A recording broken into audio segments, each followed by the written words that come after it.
Assalamualaikum warahmatullahi wabarakatuh. Anak-anak semuanya, materi kita hari ini tentang menentukan kata kunci pelajaran tematik bahasa Indonesia. Perhatikan ya nak. Nah, kata kunci ibarat kunci, berarti dia alat untuk membuka sesuatu. Nah, kalau dalam bahasa Indonesia, kata kunci itu merupakan kata penting yang menggambarkan isi teks. Maksudnya, jika kalian sudah menemukan kata kunci, maka secara otomatis isi dalam teks tersebut kalian sudah bisa memperkirakannya. Ya nak, coba perhatikan. Nah, cara menentukan teks atau kata kunci dalam suatu teks, yang pertama yang harus kalian lakukan adalah baca teks dengan cermat. Baca teksnya dengan cermat ya nak, baik itu judulnya maupun isi keseluruhan teks tersebut. Nah, setelah dibaca kamu harus memahami maksud dari teks tersebut. Nah, setelah kalian baca dengan teliti, kalian pahami, kemudian kalian akan mendapatkan makna dari setiap kata kuncinya. Ya nak, paham ya? Nah, ini kita ambil contoh ya nak. Kita ambil contohnya.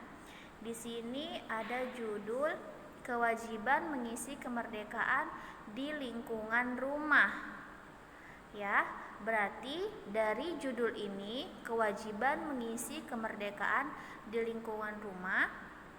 Nah, kata kuncinya yang bisa kita ambil dari judul ini yang pertama adalah kewajiban. Ya nak, kewajiban. Kata kunci yang kedua berarti mengisi kemerdekaan. Nah, kata kunci yang ketiga berarti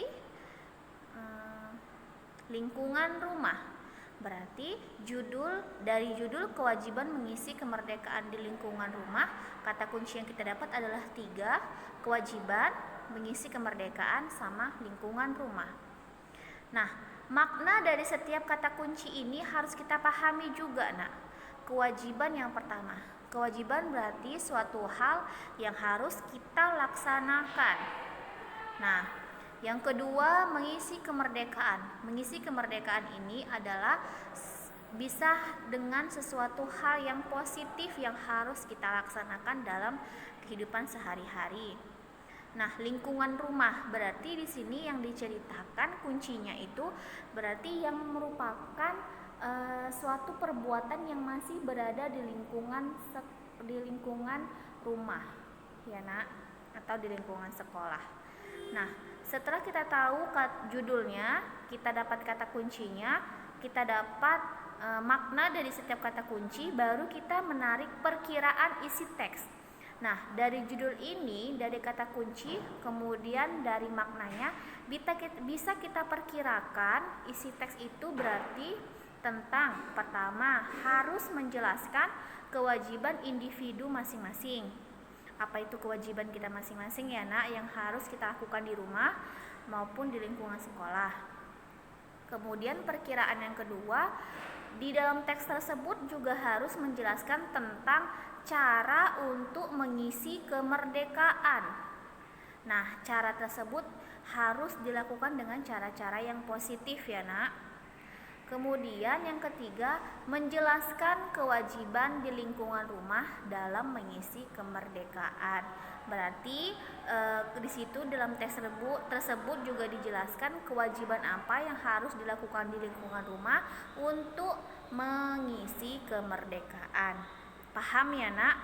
Berarti dengan kata lain, kata kunci itu adalah sesuatu hal penting yang bisa kita dapat di dalam teks dengan membaca dulu judulnya, kita tarik judulnya, kita tarik kata kuncinya, terus kita cari makna setiap kata kunci, kemudian kita perkirakan dari kata kunci tersebut, kita jelaskan kira-kira apa yang harus dijelaskan dalam teks tersebut. Ya nak? Nah, supaya memahaminya ini ada latihan. Nah, latihannya Miss ngasih latihan ada judul tentang mencegah bahaya demam berdarah. Nah, dari sini kalian harus menentukan kata kuncinya. Kira-kira mencegah bahaya demam berdarah, kata kuncinya apa? 1, 2, mungkin bisa lebih dari 2 atau hanya 2. Setelah kalian tahu kata kuncinya, kalian harus memaknai setiap kata kunci. Dari poin yang kata kunci tersebut, jika ada 2 berarti ada 2 maknanya juga. Kalau dia ada 3 berarti 3 maknanya juga, ya nak. Setelah itu kalian harus bisa memperkirakan isi teksnya. Kira-kira dari kata kunci, dari judul kata kunci, baru makna kata kunci tadi, kalian perkirakan kira-kira isi teksnya itu bisa tentang apa ya. Dari judul mencegah demam berdarah, bisa perkiraan 1, perkiraan 2, perkiraan ketiga. Ya nak, ini kerjakan sesuai dengan perintah atau sesuai dengan contoh yang telah Miss jelaskan pada menit-menit sebelumnya. Ya nak, semoga paham dan mengerti. Selamat bekerja. Jangan lupa baca Bismillahirrahmanirrahim. Semoga Allah Subhanahu wa taala memberikan kita kemudahan dalam belajar. Tetap semangat dalam belajar. Wassalamualaikum warahmatullahi wabarakatuh.